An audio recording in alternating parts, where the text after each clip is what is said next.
तर मुख्यमंत्री माझी लाडकी बहीण योजनेच्या पात्र महिला 23व्या हप्ते वितरणाच्या प्रतीक्षेत आहे आणि मिळालेल्या माहितीनुसार या हप्ते वितरणाची प्रतीक्षा ही लवकरच संपणार आहे। सूत्रांकडून मिळालेल्या माहितीनुसार या हप्ते वितरणाच्या हालचालीला आता वेग आलेला आहे। कुठल्याही क्षणी तुम्हाला या हप्त्याची अपडेट ही पाहायला मिळणार आहे। तर नेमकं वितरण कधीपर्यंत सुरू होणार आणि आज सुद्धा आपण जीआर ची वाट पाहत होतो, पण आतापर्यंत हप्ते वितरणासंदर्भातला जीआर हा प्रसिद्ध करण्यात आलेला नाही। अपेक्षित होतं की आज सकाळीच जीआर येईल आणि वितरण हे 15 तारखेपर्यंत होईल, पण अजूनपर्यंत जीआर हा आलेला नाही। तर नेमकी काय अडचण आहे, वितरण कधीपर्यंत, जीआर कधीपर्यंत येईल, वितरण कधीपासून सुरू होईल आणि यासाठी कोण महिला पात्र असतील या संदर्भातली माहिती आपण समोरच्या अगदी थोड्याशा व्हिडिओमध्ये पाहणार आहोत।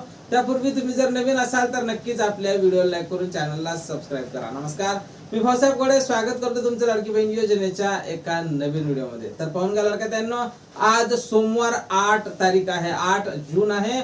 8 दिवस जास्त झालेले आहे, पण असं वाटत होतं की आज तरी हप्ते वितरणा संदर्भातला जीआर हा प्रसिद्ध करण्यात येईल। सामाजिक न्याय व विशेष सहाय्यक विभागाकडून एक जीआर जर प्रसिद्ध झाला असता तर वितरणाचा मार्ग हा मोकळा झाला असता, पण आतापर्यंत हप्ते वितरणा संदर्भातला जीआर हा प्रसिद्ध करण्यात आलेला नाही। त्यामुळे लाडक्यानो, वितरण हे लांबणीवर जाणार की काय असा प्रश्न लाडक्या बहिणी विचारत आहे। तर पाहून घ्या लाडक्यानो, वितरण हे लांबणीवर जाणार नसल्याची माहिती समोर येत आहे। वितरण हे वेळेवरच होणार आहे। वेळेवर म्हणजे कधी, तर मिळालेल्या माहितीनुसार 12 ते 15 तारखेपर्यंत या हप्त्याचे वितरण हे होऊ शकतं। मग त्या संदर्भातला जीआर हा आज यायला पाहिजे होता, पण लाडक्यानो बिलकुल काळजी करू नका। मिळालेल्या माहितीनुसार आज किंवा उद्या या 2 ते 3 दिवसात म्हणजे बुधवारपर्यंत या हप्ते वितरणा संदर्भातला जीआर हा प्रसिद्ध करण्यात येणार आहे आणि शनिवार ते पुढच्या सोमवारपासून म्हणजेच या 8 दिवसातच या हप्ते वितरणाला सुरुवात होण्याची शक्यता आता दाट वर्तवल्या जात आहे। कारण मागच्या वेळेस 2 वेळेस हप्ते वितरणाला विलंब झाला, यावेळेस विलंब होणार नसल्याची माहिती समोर येत आहे। जर मे आणि जून 2 हप्ते एकत्रित द्यायचे असेल तर मग निश्चितच या हप्त्याला सुद्धा विलंब होऊ शकतो, म्हणजेच वितरण हे शेवटच्या आठवड्यात जाऊ शकते। पण सध्या तरी त्या संदर्भात अधिकृतपणे कुठेही माहिती समोर आलेली नाही। जरी लाडकी बहीण योजनेच्या ज्या महिला अपात्र झालेल्या आहेत, 80 लाख महिला अशा आहेत ज्या अपात्र झालेल्या आहेत, त्या महिलांसाठी केवायसी चं पोर्टल हे पुन्हा उपलब्ध करून दिले जाऊ शकते अशी माहिती राज्याचे मुख्यमंत्री यांनी दिलेली आहे।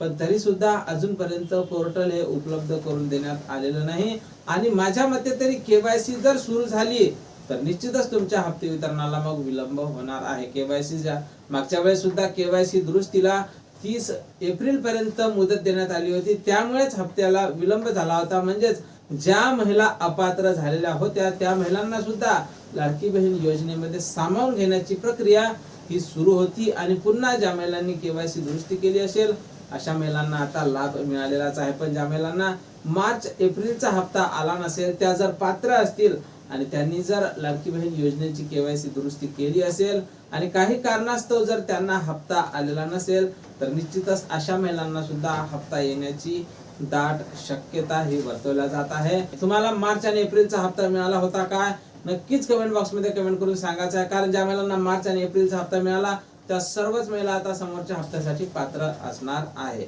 आणि ज्या महिलांनी केवायसी दुरुस्ती केली असेल अशा महिलांना जर मार्च आणि एप्रिलचा हप्ता आला नसेल तर त्यांना सुद्धा हप्ता येण्याची दाट शक्यता असणार आहे। या हप्त्यावर आम्ही बारीक लक्ष ठेवून असणार आहोत। या वितरणासंदर्भात आम्ही वरिष्ठांकडून वारंवार माहिती घेण्याचा प्रयत्न करतच आहोत। जशी काही नवीन माहिती, नवीन अपडेट आपल्याकडे उपलब्ध होईल, सर्वप्रथम त्या संदर्भातला व्हिडिओ तुम्हाला आपल्या चॅनलवर पाहायला मिळेल। त्यामुळे तुम्ही जर नवीन असाल तर नक्कीच आपल्या व्हिडिओला लाईक करून चॅनलला सबस्क्राइब करा। भेटूया पुढच्या एका नवीन व्हिडिओमध्ये महत्त्वपूर्ण माहिती सोबत।